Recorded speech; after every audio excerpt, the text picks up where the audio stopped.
Hello my dear students, welcome to Vidya English classes।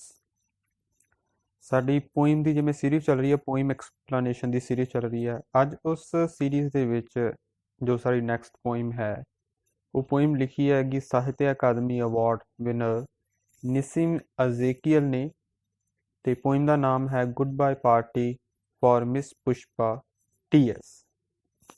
ਇਹ poem ਜਿੰਨੀ easy ਹੈ ਉਨੀ ਹੀ ਸਮਝਣ ਦੇ ਵਿੱਚ ਡੀਪ ਹੈ। ਟਫ ਨਹੀਂ ਹੈ, ਈਜ਼ੀ ਪੋਇਮ ਆ ਗਈ, ਬਟ ਇਹਦਾ ਜੋ ਲਿਟਰਲ ਮੀਨਿੰਗ ਹੈ ਤੇ ਡੀਪ ਮੀਨਿੰਗ ਹੈ ਬਹੁਤ ਡਿਫਰੈਂਟ ਨੇ। ਦੇਖਣ ਦੇ ਵੀ ਸਾਨੂੰ ਲੱਗੇਗਾ ਕਿ ਬੜੀ ਈਜ਼ੀ ਪੋਇਮ ਲਿਖੀ ਹੋਈ ਹੈ, ਕੁਝ ਖਾਸ ਨਹੀਂ ਹੈਗਾ, ਬਟ ਜੇ ਆਪਾਂ ਗੌਰ ਕਰਾਂਗੇ, ਕੋਸ਼ਿਸ਼ ਕਰਾਂਗੇ ਇਸ ਪੋਇਮ ਦੇ ਵਿੱਚ, ਇਸ ਵੀਡੀਓ ਦੇ ਵਿੱਚ ਤੁਹਾਨੂੰ ਮੈਂ ਉਹ ਡਿਟੇਲ ਸਾਰੀ ਦੇ ਦੇਵਾਂ ਤੇ ਤੁਹਾਨੂੰ ਅਹਿਸਾਸ ਹੋਏਗਾ ਕਿ ਜੋ ਪੋਇਮ ਵਿਖਦੀ ਹੈਗੀ ਇਹ ਉਹ ਨਹੀਂ ਹੈ, ਇਹਦੇ ਵਿੱਚ ਤਾਂ ਬੜੇ ਹੀ ਡੂੰਘੇ ਮੀਨਿੰਗ ਨੇ। ਇਸ ਤੋਂ ਪਹਿਲਾਂ ਕਿ ਆਪਾਂ ਪੋਇਮ ਕਰੀਏ, ਪੋਇਮ ਦੇ ਕੁਝ ਕੀ ਪੁਆਇੰਟਸ ਨੇਗੇ ਜਿਹੜੇ ਤੁਹਾਨੂੰ ਯਾਦ ਕਰਨੇ ਜ਼ਰੂਰੀ ਨੇਗੇ। ਇਹਨਾਂ ਨੂੰ ਯੂਜ਼ ਕਰੋਗੇ ਅਗਰ ਆਨਸਰ ਦੇ ਵਿੱਚ ਆਪਣੇ, ਤਾਂ ਤੁਸੀਂ ਕੁਝ ਐਕਸਟਰਾ ਮਾਰਕਸ ਵੀ ਮਿਲ ਜਾਣਗੇ ਤੁਹਾਨੂੰ। ਸੋ ਕੀ ਮੇਨ ਪੁਆਇੰਟਸ ਨੇ? ਪਹਿਲਾਂ ਤਾਂ ਇਹ ਨਿਸਿਮ ਅਜ਼ੇਕੀਅਲ ਨੇ ਲਿਖੀ ਹੋਈ ਹੈਗੀ ਇਹ, ਤੇ ਇਹ ਇੱਕ ਸਟਾਇਰ ਹੈ। ਸਟਾਇਰ ਕਿਹਦੇ ਉੱਪਰ ਹੈ? ਵਿਅੰਗ ਹੈ। ਕਿਹਦੇ ਉੱਪਰ ਵਿਅੰਗ ਹੈ? ਇੰਡੀਅਨ ਇੰਗਲਿਸ਼ ਦੇ ਉੱਪਰ। ਇੰਡੀਅਨ ਇੰਗਲਿਸ਼ ਦੇ ਉੱਪਰ ਕਿਵੇਂ ਅਸੀਂ ਲੋਕ ਯੂਜ਼ ਕਰਦੇ, ਇੰਡੀਆ ਵਾਲੇ ਲੋਕ ਕਿਵੇਂ ਇੰਗਲਿਸ਼ ਨੂੰ ਯੂਜ਼ ਕਰਦੇ ਨੇ, ਕਿਉਂਕਿ ਇੰਗਲਿਸ਼ ਲੈਂਗੁਏਜ ਸਾਡੀ ਸੈਕਿੰਡ ਲੈਂਗੁਏਜ ਹੈ, ਸਾਡੀ ਮਦਰ ਟੰਗ ਨਹੀਂ ਹੈਗੀ। ਇਸੇ ਕਰਕੇ ਵੀ ਅਸੀਂ ਕਿਵੇਂ ਯੂਜ਼ ਕਰਦੇ ਆਂਗੇ। ਅਕਸਰ ਹੀ ਜਦੋਂ ਅਸੀਂ ਇੰਗਲਿਸ਼ ਨੂੰ ਯੂਜ਼ ਕਰਦੇ ਆਂਗੇ, ਨਾ ਚਾਹੁੰਦੇ ਹੋਏ ਸਾਡੇ ਤੋਂ ਗ੍ਰਾਮੈਟੀਕਲ ਮਿਸਟੇਕਸ ਹੋ ਜਾਂਦੀਆਂ ਨੇਗੀਆਂ, ਜਿਹੜੀਆਂ ਕਿ ਤੁਸੀਂ ਇਸ ਪੁਆਇੰਟ ਦੇ ਵਿੱਚ ਵੇਖੋਗੇ। ਤੇ ਨਿਸਿਮ ਅਜ਼ੇਕੀਅਲ ਇੱਕ ਇੰਡੋ ਐਂਗਲਿਕਲ ਪੋਇਟ ਹੈ ਇਹ। ਸੋ ਪੋਇਮ ਇਹ ਇੱਕ ਸਪੀਚ ਦੇ ਰੂਪ ਦੇ ਵਿੱਚ ਹੈ, ਸਪੀਚ ਦਿੱਤੀ ਜਾ ਰਹੀ ਹੈਗੀ, ਇੱਕ ਸਪੀਕਰ ਸਪੀਚ ਦੇਗਾ। ਜੋ ਪੋਇਮ ਦੇ ਅਗਰ ਆਪਾਂ ਹੈਡਿੰਗ ਤੋਂ ਹੀ ਵੇਖੀਏ, ਪੋਇਮ ਦੇ ਨਾਮ ਤੋਂ ਦੇਖੀਏ, ਮਿਸ ਪੁਸ਼ਪਾ ਦੇ ਲਈ ਇੱਕ ਗੁੱਡ ਬਾਏ ਪਾਰਟੀ ਰੱਖੀ ਗਈ ਹੈਗੀ ਹੈ। ਤੇ ਗੁੱਡ ਬਾਏ ਪਾਰਟੀ ਬਿਲਕੁਲ ਜਿਵੇਂ ਆਪਣੀ ਬਰਥਡੇ ਪਾਰਟੀ ਹੁੰਦੀ ਹੈਗੀ ਉਹਦੇ ਤਰ੍ਹਾਂ ਹੀ ਹੈਗੀ ਇਹ। ਸੋ ਇਹਦੇ 'ਚ ਇੱਕ ਪਾਰਟੀ ਹੈ, ਫੇਅਰਵੈਲ ਪਾਰਟੀ ਐਕਚੁਅਲੀ ਇਹ ਇੱਕ। ਤਾਂ ਫੇਅਰਵੈਲ ਪਾਰਟੀ ਦੇ ਵਿੱਚ ਮਿਸ ਪੁਸ਼ਪਾ ਜਾ ਰਹੀ ਹੈਗੀ ਤੇ ਉਹਦੇ ਆਨਰ ਦੇ ਵਿੱਚ ਇਹ ਪਾਰਟੀ ਰੱਖੀ ਗਈ ਹੈਗੀ, ਉਹ ਅਸੀਂ ਵੇਖਾਂਗੇ।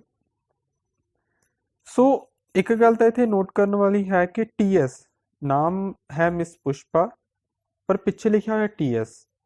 ਇਹਦਾ ਨਾਮ ਅਸੀਂ ਕਹਿ ਸਕਦੇ ਹਾਂ ਕਿ ਮਿਸ TS ਪੁਸ਼ਪਾ ਹੋ ਸਕਦਾ ਹੈਗਾ, ਜਾਂ ਫਿਰ ਮਿਸ ਪੁਸ਼ਪਾ TS। ਮਤਲਬ ਕਿ ਜਿਵੇਂ ਸਾਡੇ ਇੰਡੀਆ ਦੇ ਵਿੱਚ ਵੀ ਅਸੀਂ ਆਪਦੇ ਨਾਮ ਦੇ ਪਿੱਛੇ ਅਸੀਂ ਸਰਨੇਮ ਲਗਾ ਲੈਂਦੇ ਆਂਗੇ ਅਸੀਂ, ਜਾਂ ਅਸੀਂ ਆਪਦੇ ਨਾਮ ਦੇ ਪਿੱਛੇ ਕੋਈ ਹੋਰ ਤਖੱਲਸ ਲਗਾ ਲੈਂਦੇ, ਆਪਣੇ ਪਿੰਡ ਜਾਂ ਸ਼ਹਿਰ ਦਾ ਨਾਮ ਲਗਾ ਲੈਂਦੇ ਆ।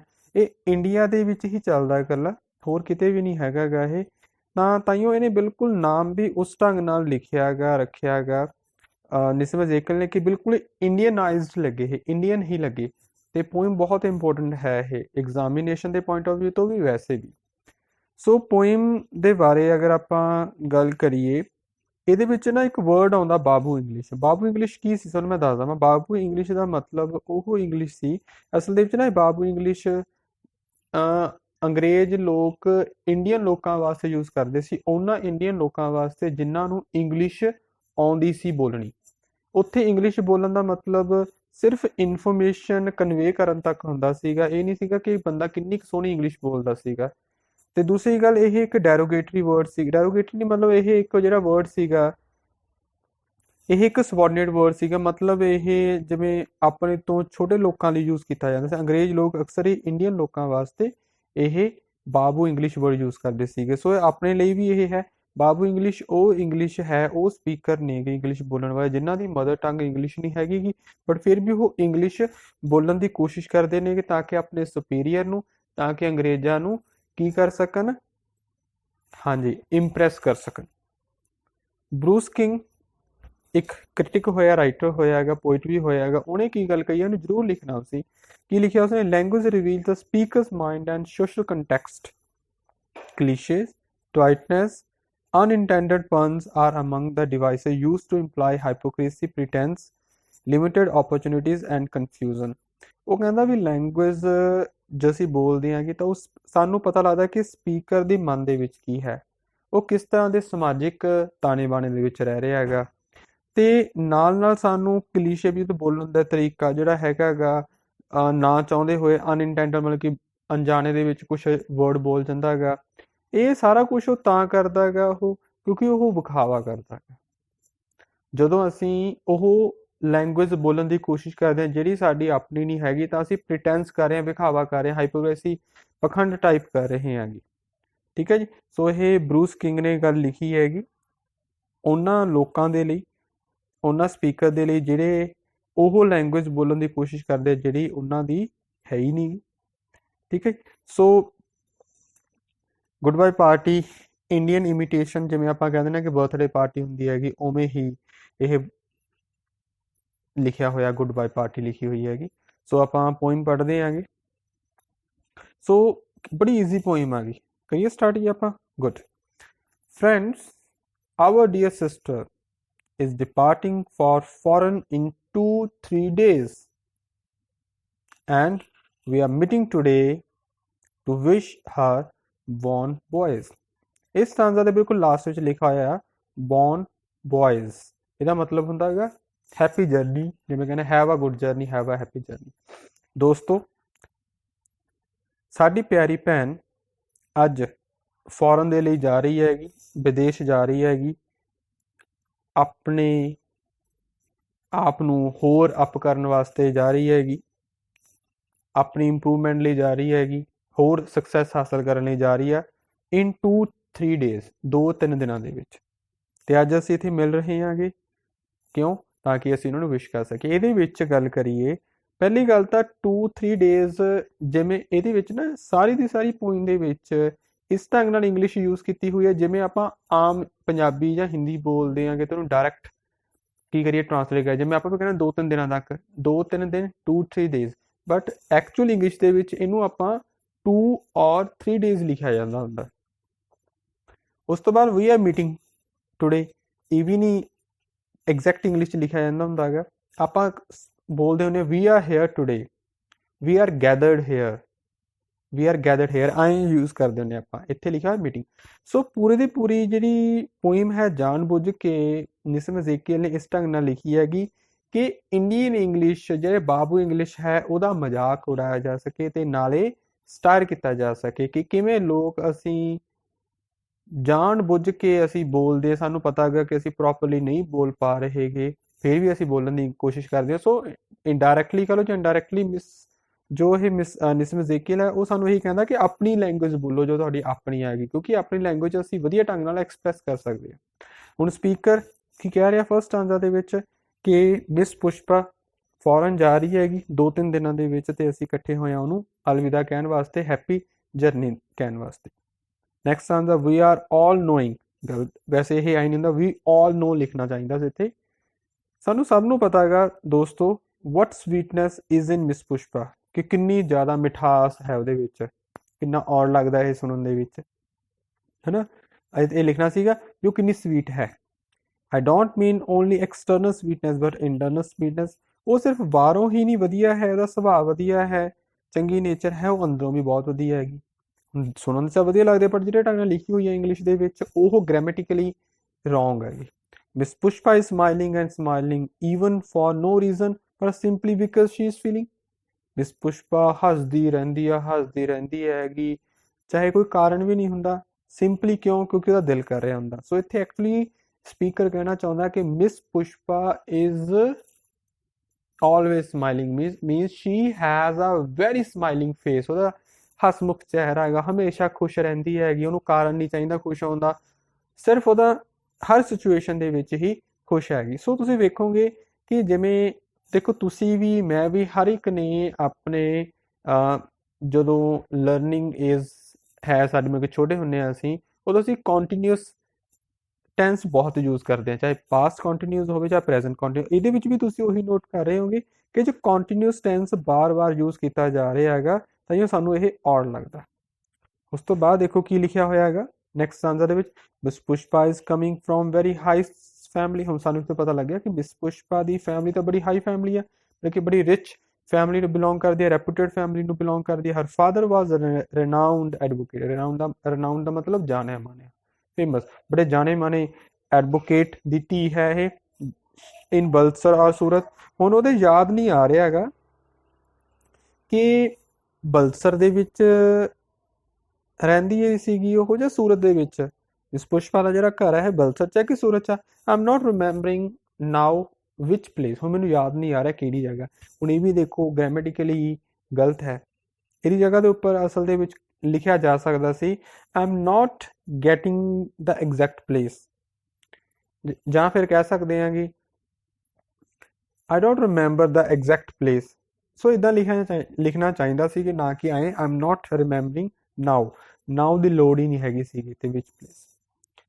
ਫਿਰ ਉਹਦੇ ਯਾਦ ਆਇਆ ਸੂਰਤ, ਸ਼ਾਇਦ ਕਿਸੇ ਨੇ ਉਹਨੂੰ ਯਾਦ ਕਰਵਾਤਾ, ਜਿਹੜੇ ਉੱਥੇ ਬੈਠੇ ਸੀਗੇ ਸੁਣਨ ਵਾਲੇ ਸੀਗੇ ਲਿਸਨਰ, ਉਹਨੇ ਯਾਦ ਕਰਾਤਾ ਸੂਰਤ।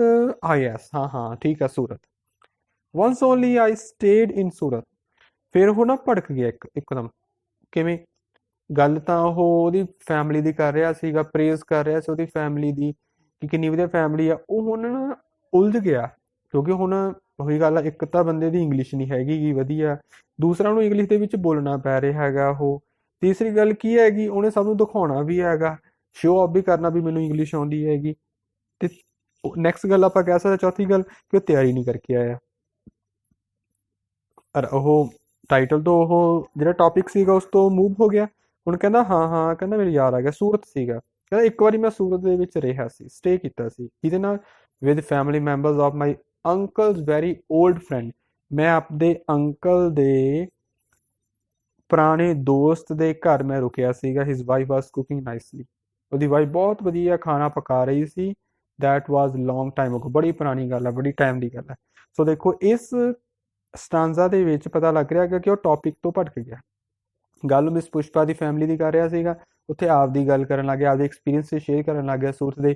ਚਲੋ ਠੀਕ ਆ, ਕੀਤੇ ਨੇਗੇ, ਪਰ ਉਹ ਵੀ ਗਲਤ। ਜਿਵੇਂ his wife was cooking nicely, ਬਹੁਤ ਗਲਤ ਲਿਖਿਆ ਹੋਇਆ ਹੈ। ਇੱਥੇ ਕੈਸ ਕਹਾਂਗੇ ਉਹਦੀ ਵਾਈਫ ਨੇ ਬਹੁਤ ਵਧੀਆ ਕੁੱਕ ਕੀਤਾ, ਜਿਵੇਂ ਹਿਜ਼ ਵਾਈਫ ਕੁਕਡ ਨਾਈਸਲੀ। ਇਹ ਐਂ ਲਿਖਣਾ ਚਾਹੀਦਾ ਸੀਗਾ। ਉਸ ਤੋਂ ਬਾਅਦ ਹੈ next stanza, coming back to miss Pushpa. ਚਲੋ ਵਾਪਸ ਆਉਣੇ ਆਪਾਂ miss Pushpa. She is most popular lady with man also and ladies also. ਉਹ ਆਦਮੀ ਤੇ ਔਰਤਾਂ ਦੇ ਵਿੱਚ ਬਹੁਤ ਜ਼ਿਆਦਾ ਪਪੂਲਰ ਹੈ। ਹੁਣ ਦੇਖੋ ਦੋ ਵਾਰੀ ਆਲਸੋ ਯੂਜ਼ ਕੀਤਾ ਪਿਆ ਇੱਕ ਹੀ ਸੈਂਟੈਂਸ ਦੇ ਵਿੱਚ, ਇਹ ਗਲਤ ਹੈਗਾ। ਠੀਕ ਹੈ, ਸੋ ਸਾਨੂੰ ਪਤਾ ਲੱਗ ਰਿਹਾ ਕਿੰਨੀਆਂ ਗ੍ਰਾਮੈਟੀਕਲ ਐਰਰਸ ਨੇ ਇਹਦੇ ਵਿੱਚ, ਕਿਉਂਕਿ ਇਹਦੇ ਵਿੱਚ ਉਵੇਂ ਹੀ ਟ੍ਰਾਂਸਲੇਟ ਕੀਤੀ ਹੋਈ ਹੈਗੀ ਇੰਗਲਿਸ਼ ਦੇ ਵਿੱਚ ਜਿਵੇਂ ਅਸੀਂ ਪੰਜਾਬੀ ਹਿੰਦੀ ਦੇ ਵਿੱਚ ਬੋਲਦੇ ਹਾਂ। ਡਾਇਰੈਕਟ ਟ੍ਰਾਂਸਲੇਸ਼ਨ ਹੈਗੀ, ਜਿਹੜੀ ਕਿ ਜਦੋਂ ਅਸੀਂ ਕਰਦੇ ਆਂਗੇ ਤਾਂ ਸਾਡੀ ਇੰਗਲਿਸ਼ ਅਨਗ੍ਰਾਮੈਟੀਕਲ ਲੱਗਦੀ ਹੈ, ਉਹ ਗਲਤ ਲੱਗਦੀ ਹੈ। ਨੈਕਸਟ ਸਟਾਂਜ਼ਾ ਹੈ, whenever I asked her to do anything, she was saying, just now only I will do it. ਸੋ ਜਦੋਂ ਵੀ ਮੈਂ ਉਹਨੂੰ ਕਦੇ ਕੁਝ ਕਰਨ ਲਈ ਕਿਹਾ ਮਿਸ ਪੁਸ਼ਪਾ ਨੂੰ, ਤਾਂ ਉਹਨੇ ਹਮੇਸ਼ਾ ਕੀ ਕਿਹਾ, she was saying, ਤਾਂ ਉਹ ਕਹਿ ਰਹੀ ਹੈ, ਗਲਤ ਆ। she always said, ਇਹਦੀ ਜਗ੍ਹਾ ਤੇ ਲਿਖਿਆ ਜਾ ਸਕਦਾ ਸੀ now, just now only I will do it। ਹਾਂ ਮੈਂ ਹੁਣ ਵਾਕਈ ਕਰੂੰਗੀ। ਇੱਥੇ ਜਸਟ ਲਗਾਉਣਾ ਬਿਲਕੁਲ ਇਨਅਪਰੋਪਰੀਏਟ ਹੈ, ਗਲਤ ਹੈ। ਇੱਥੇ ਜਸਟ ਦੀ ਕੋਈ ਲੋੜ ਨਹੀਂ ਸੀ। This is showing good spirit, ਤੋਂ ਪਤਾ ਲੱਗਦਾ ਕਿੰਨੀ ਵਧੀਆ ਹੈ। ਇਹ ਵੀ ਗ੍ਰਾਮੈਟੀਕਲੀ ਸੈਂਟੈਂਸ ਗਲਤ ਆ। I am always appreciating the good spirit, ਵਾਕਈ ਮੈਂ ਹਮੇਸ਼ਾ ਇੰਨੀ ਚੰਗੀ ਆਤਮਾ ਦੀ ਨੂੰ ਮੈਂ ਐਪਰੀਸ਼ੀਏਟ ਪ੍ਰੇਜ਼ ਕਰਦਾ ਰਿਹਾ। ਇਹ ਵੀ ਗਲਤ ਲਿਖਿਆ ਹੋਇਆ ਗ੍ਰਾਮੈਟੀਕਲੀ। ਦੇਖੋ ਟ੍ਰਾਂਸਲੇਸ਼ਨ ਕਰਕੇ ਸਾਨੂੰ ਪਤਾ ਲੱਗ ਰਿਹਾ ਵੀ ਕੀ ਕਹਿਣਾ ਚਾਹੁੰਦਾ, ਪਰ ਨਾਲ ਸਾਨੂੰ ਇਹ ਵੀ ਪਤਾ ਲੱਗ ਰਿਹਾ ਹੈਗਾ, ਮੈਂ ਤੁਹਾਨੂੰ ਦੱਸਣ ਦੀ ਕੋਸ਼ਿਸ਼ ਕਰ ਰਿਹਾ ਵੀ ਗ੍ਰਾਮੈਟੀਕਲੀ ਇਹ ਸੈਂਟੈਂਸ ਰੋਂਗ ਕਿਉਂ ਆਗਾ, ਗਲਤ ਕਿਉਂ ਆਗਾ। ਇਸ ਤੋਂ ਬਾਅਦ ਹੈ ਲਾਸਟ ਸਟਾਂਜ਼ਾ ਹੈ ਜੋ ਸਾਡਾ, miss Pushpa is never saying no. ਕਦੇ ਵੀ ਉਹ ਨੋ ਨਹੀਂ ਕਹਿੰਦੀ। ਹੁਣ ਦੇਖੋ ਨੈਵਰ ਵੀ ਯੂਜ਼ ਕੀਤਾ ਪਿਆ, ਨੋ ਵੀ ਯੂਜ਼ ਕੀਤਾ ਪਿਆ, ਗ੍ਰਾਮੈਟਿਕ ਗਲਤ ਹੈ। ਇੱਥੇ ਅਗਰ ਆਪਾਂ ਕਰੈਕਟ ਲਿਖ ਸਕਦੇ ਸੀਗੇ ਤਾਂ ਆਪਾਂ ਇਹ ਕਹਿ ਦੇਣਾ ਸੀਗਾ, ਮਿਸ ਪੁਸ਼ਪਾ ਸੈਡ ਨੋ, ਜਾਂ never use to say no. whatever I or anybody is asking, she is always saying yes। ਮੈਂ ਜਾਂ ਕੋਈ ਵੀ ਉਹਨੂੰ ਕੋਈ ਕੰਮ ਲਈ ਕਹੇ ਤਾਂ ਉਹ ਹਮੇਸ਼ਾ ਉਹ ਸਹੀ ਕਹਿੰਦਾ। ਗ੍ਰਾਮੈਟਿਕਲੀ ਗਲਤ ਲਿਖੀ ਹੋਈ ਹੈ line. And today she is going to improve her prospect. ਸਾਨੂੰ ਹੁਣ ਇਸ ਸਵਾਲ, ਇਸ ਲਾਈਨ ਦੇ ਵਿੱਚ ਜਵਾਬ ਮਿਲ ਰਿਹਾ ਕਿ ਉਹ ਫੋਰਨ ਕਿਉਂ ਜਾ ਰਹੀ ਹੈਗੀ। ਕਿੱਥੇ ਜਾ ਰਹੀ ਹੈ ਸਾਨੂੰ ਨਹੀਂ ਪਤਾ, ਬਟ ਹਾਂ ਇਹਦੇ ਵਿੱਚ ਘੱਟੋ ਘੱਟ ਪਤਾ ਲੱਗ ਗਿਆ ਕਿ ਕਿਉਂ ਜਾ ਰਹੀ ਹੈਗੀ। She is going to improve her prospect. ਉਹ ਆਪਣਾ ਪ੍ਰੋਸਪੈਕਟ ਮਤਲਬ ਆਪਣੀ ਜਿਹੜੀ ਨੌਲੇਜ ਹੈ ਉਹ ਹੋਰ ਵਧਾਉਣ ਜਾ ਰਹੀ ਹੈ ਉੱਥੇ। And we are wishing here born boy, ਤੇ ਅਸੀਂ ਉਸ ਨੂੰ ਹੁਣ ਹੈਪੀ ਜਰਨੀ ਲਈ ਵਿਸ਼ ਕਰ ਰਹੇ ਹਾਂਗੇ। Now I ask other speakers to speak and afterwards miss Pushpa will do something up. ਹੁਣ ਮੈਂ ਬਾਕੀ ਸਪੀਕਰਸ ਨੂੰ ਕਹਿਣਾਗਾ ਕਿ ਆਓ ਬੋਲੋ ਮਿਸ ਪੁਸ਼ਪਾ ਦੀ ਪ੍ਰੇਜ਼ ਦੇ ਵਿੱਚ, ਤੇ ਉਸ ਤੋਂ ਬਾਅਦ ਮਿਸ ਪੁਸ਼ਪਾ ਨੂੰ ਵੀ ਰਿਕੁਐਸਟ ਕਰਾਂਗਾ ਕਿ ਉਹ ਆ ਕੇ ਅੱਜ ਦੀ ਇਸ ਪਾਰਟੀ ਨੂੰ ਸਮ ਅਪ ਕਰਿਓ। ਸੋ ਲਾਸਟ ਦੇ ਵਿੱਚ ਵੀ ਸਮਿੰਗ ਅਪ ਲਿਖਿਆ ਜਿੱਥੇ ਸਮ ਅਪ ਹੋਣਾ ਚਾਹੀਦਾ ਸੀ। ਸੋ ਇਹ ਪੋਇਮ ਸੀਗੀ। ਸਾਨੂੰ ਹੁਣ ਪਤਾ ਲੱਗ ਗਿਆ ਕਿ ਇਹ ਪੋਇਮ ਈਜ਼ੀ ਹੈ, ਬਟ ਇਹਦੇ ਵਿੱਚ ਜੋ ਮੀਨਿੰਗ ਹੈ ਬਹੁਤ ਹੀ ਡੀਪ ਹੈ। ਕਿਵੇਂ ਡੀਪ ਹੈ? ਗ੍ਰਾਮੈਟਿਕਲੀ ਐਰਰਸ ਦਾ ਸਾਨੂੰ ਪਤਾ ਲੱਗ ਰਿਹਾ। ਸਾਨੂੰ ਹੁਣ ਇਹ ਵੀ ਪਤਾ ਲੱਗ ਗਿਆ ਕਿ ਬਾਬੂ ਇੰਗਲਿਸ਼ ਕਿਵੇਂ ਯੂਜ਼ ਕਰਦੇ ਹੁੰਦੇ ਸੀਗੇ, ਤੇ ਅਸੀਂ ਵੀ ਇਹੀ ਇੰਗਲਿਸ਼ ਯੂਜ਼ ਕਰ ਰਹੇ ਹਾਂਗੇ। ਜਦੋਂ ਅਸੀਂ ਕਿਸੇ ਫੋਰਨ ਟੰਗ ਨੂੰ, ਫੋਰਨ ਲੈਂਗੁਏਜ ਨੂੰ ਯੂਜ਼ ਕਰਦੇ ਹਾਂ ਤਾਂ ਸਾਡੇ ਨਾਲ ਹਰ ਇੱਕ ਦੇ ਨਾਲ ਆਹੀ ਆਉਂਦਾ ਹੈ। ਸੋ ਇਹ ਇੱਕ ਸਟਾਇਰ ਹੈ ਇੰਡੀਅਨ ਇੰਗਲਿਸ਼ ਸਪੀਕਰ ਦੇ ਉੱਪਰ, ਜਾਂ ਉਹਨਾਂ ਸਪੀਕਰ ਦੇ ਉੱਪਰ ਜਿਨ੍ਹਾਂ ਦੀ ਇੰਗਲਿਸ਼ ਮਦਰ ਟੰਗ ਨਹੀਂ ਹੈਗੀ ਪਰ ਫਿਰ ਵੀ ਉਹ ਇੰਗਲਿਸ਼ ਬੋਲਦੇ ਨੇ। ਇਸ ਤੋਂ ਬਾਅਦ ਤੁਸੀਂ ਸਾਨੂੰ ਸਕਰੀਨ ਦੇ ਉੱਪਰ ਵੇਖ ਰਿਹਾ ਕਿ ਇਹਦੇ 'ਚ ਇਹਦੀ ਕ੍ਰਿਟੀਕਲ ਐਨਾਲਿਸਿਸ ਕੀਤਾ ਹੋਇਆ, ਇਹਨੂੰ ਕ੍ਰਿਟੀਕਲੀ ਐਨਾਲਾਈਜ਼ ਕੀਤਾ ਹੋਇਆ ਪੋਇਮ ਨੂੰ। ਤੇ ਕੁਝ ਪੁਆਇੰਟ ਦੀ ਅਗਰ ਆਪਾਂ ਗੱਲ ਕਰੀਏ, ਤੇ ਅਗਰ ਤੁਸੀਂ ਸਾਰੇ ਪੁਆਇੰਟ ਲਿਖਦੇ ਹੋ ਨਾ ਤਾਂ ਤੁਹਾਡੇ ਮਾਰਕਸ ਬਹੁਤ ਅੱਛੇ ਆ ਸਕਦੇ ਨੇਗੇ। ਅਗਰ ਤੁਸੀਂ ਇਹਨੂੰ ਹੀ ਕੰਪਲੀਟ ਕਰਕੇ ਪੈਰਾਗ੍ਰਾਫ ਆਉਂਦੇ 'ਚ ਲਿਖ ਲਓ, ਤੁਹਾਡਾ ਆਨਸਰ ਕੰਪਲੀਟ ਹੈਗਾ। ਸੋ ਇਹ ਡਰਾਮੈਟਿਕ ਮੋਨੋਲੌਗ ਦੇ ਵਿੱਚ ਹੈ। ਡਰਾਮੈਟਿਕ ਮੋਨੋਲੌਗ ਕੀ ਹੈ ਪਹਿਲਾਂ ਤੁਹਾਨੂੰ ਦੱਸਦਾ ਮੈਂ। ਡਰਾਮੈਟਿਕ ਮੋਨੋਲੌਗ ਹੁੰਦਾ ਜਿਹਦੇ ਵਿੱਚ ਸਪੀਕਰ ਬੋਲ ਰਿਹਾ ਹੁੰਦਾ ਹੈਗਾ, ਉਹਨੂੰ ਸੁਣਨ ਵਾਲੇ ਹੁੰਦੇ ਨੇਗੇ ਬਟ ਉਹ ਰਿਸਪੌਂਡ ਨਹੀਂ ਕਰਦੇ। ਤੁਸੀਂ ਵੇਖੋਗੇ ਪੂਰੀ ਦੀ ਪੂਰੀ ਪੋਇਮ ਦੇ ਵਿੱਚ ਸਪੀਕਰ ਬੋਲ ਰਿਹਾ ਹੈਗਾ ਪਰ ਕਿਸੇ ਨੇ ਵੀ ਉਹਨੂੰ ਜਵਾਬ ਨਹੀਂ ਦਿੱਤਾ, ਜਾਂ ਕਿਸੇ ਨੇ ਵੀ ਉਸ ਨੂੰ ਕੁਝ ਸੁਣਾਇਆ, ਕਿਸੇ ਨੇ ਵੀ ਉਹਨੂੰ ਕੁਝ ਕਿਹਾ ਨਹੀਂਗਾ। ਠੀਕ ਹੈ, ਸਾਨੂੰ ਨਹੀਂ ਪਤਾ ਲੱਗਿਆ ਕਿ ਦੂਸਰਾ ਬੰਦਾ ਰਿਸਪੌਂਡ ਕਰ ਰਿਹਾ ਜਾਂ ਆਨਸਰ ਕਰ ਰਿਹਾ ਹੈਗਾ। ਸੋ ਡਰਾਮੈਟਿਕ ਮੋਨੋਲੌਗ ਹੈ। ਦੂਸਰੀ ਗੱਲ ਕੀ ਹੈ, ਫ੍ਰੀ ਵਰਸ ਦੇ ਵਿੱਚ ਹੈ, ਇਹਦੀ ਕੋਈ ਵੀ ਰਿਦਮ ਨਹੀਂ ਹੈਗੀ ਗੀ। ਪੋਇਮ ਕਿਸੇ ਸਟਾਂਜ਼ਾ 'ਚ ਕੁਝ 5 ਲਾਈਨਸ ਨੇ, ਕਿਸੇ ਵਿੱਚ 7 ਨੇ, ਕਿਸੇ ਵਿੱਚ 4 ਨਹੀਂ ਹੈ, ਤੇ ਕੋਈ ਰਿਦਮ ਨਹੀਂ ਹੈਗੀ ਇਹਦੇ ਵਿੱਚ। ਤੇ ਇਹ ਮਾਡਰਨ ਪੋਇਟਰੀ ਇਦਾਂ ਹੀ ਹੁੰਦੀ ਹੈਗੀ। ਤੇ ਸਪੀਕਰ ਇਹਦੇ ਵਿੱਚ ਇੰਡੀਆ ਦਾ ਹੈ, ਪਤਾ ਲੱਗ ਰਿਹਾ ਸਾਨੂੰ। ਬ੍ਰੋਕਨ ਇੰਗਲਿਸ਼ ਯੂਜ਼ ਕਰ ਰਿਹਾ ਹੈਗਾ ਉਹ, ਬਾਬੂ ਵਾਲੀ ਇੰਗਲਿਸ਼ ਜਿਹੜੀ ਹੈਗੀ ਉਹ ਯੂਜ਼ ਕਰ ਰਿਹਾ। ਵਰਨੈਕੂਲਰ ਕਿਹੜੀ ਹੁੰਦੀ ਹੈਗੀ ਲੈਂਗੁਏਜ, ਜਿਹੜੀ ਕਿ ਸਾਡੀ ਆਮ ਹੁੰਦੀ ਹੈ, ਜੱਦੀ ਲੈਂਗੁਏਜ ਹੁੰਦੀ ਹੈਗੀ। ਸਲੈਂਗ ਜਿਵੇਂ ਆਪਾਂ ਯੂਜ਼ ਕਰਦੇ, ਜਿਵੇਂ ਇੱਥੇ ਉੱਥੇ ਨੂੰ ਉਰਾਂ ਪਰਾਂ ਕਹਿ ਦਿੰਦੇ ਹੈਗੇ ਅਸੀਂ, ਸੋ ਉੱਦਾਂ ਦੀ ਲੈਂਗੁਏਜ ਯੂਜ਼ ਕੀਤੀ ਹੋਈ ਹੈਗੀ। ਤੇ ਪੈਰਡੀ ਹੈ, ਮਜ਼ਾਕ ਉਡਾਇਆ ਹੋਇਆ ਹੈਗਾ ਇਹ। ਉਸ ਤੋਂ ਬਾਅਦ ਅਗਰ ਆਪਾਂ ਹੋਰ ਗੱਲ ਕਰੀਏ, ਮਿਸ ਪੁਸ਼ਪਾ ਇਹ ਇੱਕ ਸਮਾਜਿਕ ਸਟਾਇਰ ਹੈਗਾ ਤੇ ਦਿਖਾਇਆ ਹੋਇਆ ਵੀ ਕਿਵੇਂ ਅਸੀਂ ਕੋਸ਼ਿਸ਼ ਤਾਂ ਕਰਦੇ ਹੁੰਦੇ ਹੈਗੇ ਆਪਣੇ ਆਪ ਨੂੰ ਬਹੁਤ ਸਿਆਣਾ, ਬਹੁਤ ਪੜ੍ਹਿਆ ਲਿਖਿਆ, ਬਹੁਤ ਸਮਝਦਾਰ ਦਿਖਾਉਣ ਦੇ ਲਈ ਇੰਗਲਿਸ਼ ਬੋਲ ਕੇ, ਪਰ ਅਸੀਂ ਆਪਣਾ ਮਜ਼ਾਕ ਹੀ ਬਣਾਉਣਾ, ਜਿਵੇਂ ਕਿ ਅਸੀਂ ਸਪੀਕਰ ਕਰ ਰਹੇ ਹਾਂ। ਹੁਣ ਬਾਬੂ ਇੰਗਲਿਸ਼ ਜਾਂ ਬਾਬੂ ਅੰਗਰੇਜ਼ੀ ਅਸੀਂ ਸਿੰਪਲ ਲੈਂਗੁਏਜ ਦੇ ਵਿੱਚ ਕਹਿ ਦਿੰਦੇ ਹੈਗੇ। ਸੋ ਉਸ ਤੋਂ ਬਾਅਦ ਗੱਲ ਕਰੀਏ ਕਿ ਨਿਸਮ ਅਜ਼ੇਕੀਅਲ ਅਜਿਹਾ ਬੰਦਾ ਦਿਖਾਇਆ ਹੋਇਆ ਹੈਗਾ ਜਿਹੜਾ ਕਿ ਤਿਆਰੀ ਨਹੀਂ ਕਰਕੇ ਆਇਆ ਹੋਇਆ ਹੈਗਾ। ਸੌਰੀ, ਨਿਸਮ ਅਜ਼ੇਕੀਅਲ ਦੀ ਗੱਲ ਕਰ ਰਿਹਾ।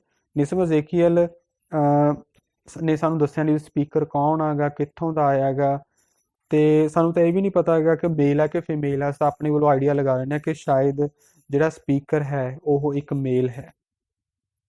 ਠੀਕ ਹੈ, ਉਹ ਕਿਉਂ ਉਹ ਮੇਲ ਜਾਂ ਫੀਮੇਲ ਬਾਰੇ ਕਿਉਂ ਨਹੀਂ ਦੱਸਿਆ ਹੈਗਾ? ਕਿਉਂਕਿ ਜਦੋਂ ਸਾਨੂੰ ਇਹ ਪਤਾ ਲੱਗਦਾ ਕਿ ਇਹ ਬੰਦਾ ਹੈ, ਮੇਲ ਹੈ ਜਾਂ ਫੀਮੇਲ ਹੈ ਬੋਲਣ ਵਾਲਾ, ਤਾਂ ਅਸੀਂ ਆਪਣੇ ਵੱਲੋਂ ਇੰਟਰਪ੍ਰੀਟੇਸ਼ਨ ਕਰਨ ਲੱਗ ਜਾਂਦੇ ਹਾਂ ਵੀ ਇਹ ਐਂ ਹੋ ਸਕਦਾ, ਐਂ ਹੋ ਸਕਦਾ। ਹੁਣ ਇੱਥੇ ਕੋਈ ਨਹੀਂ ਦੱਸਿਆ ਵੀ ਕੌਣ ਹੈ ਇਹ, ਤਾਂ ਸਾਡੇ ਲਈ ਇਹ ਵਧੀਆ ਹੈਗਾ ਆਈਡੀਆ ਲਗਾਉਣਾ।